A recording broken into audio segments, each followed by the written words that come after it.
দীপ্ত ভাই, তুই পড়াগুলো কিভাবে মেমোরাইজ করিস ভাই?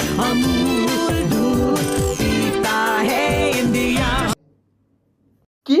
আমুল দুধ খেলে পড়া মুখস্থ হয়ে যায়? এটাও কি সম্ভব? বিশ্বাস তো করি ভাই, কিন্তু তাও ভয় লাগে ভাই। डर के आगे जीत है। তাও তো ঠিক, তাও তো ঠিক। কিন্তু ভাই আমি আমুল দুধ তো খাই না ভাই, আমি তো বিমল খাই। बोलो जुबा केसरी। মানে তুইও কি আমার মতো ছিলি? আমিও ছিলাম ঘুড়ির মতো উড়ে যেতাম ঠিক। তারপরে কিভাবে এমন হলিস ভাই? তাহলে ভাই আমি এখন কি লিখবো? Eat 5 star, do nothing। হ্যাঁ ভাই, আমার একটাও মনে পড়ছে না ভাই, তুই যা বলবি তাই আমি করবো।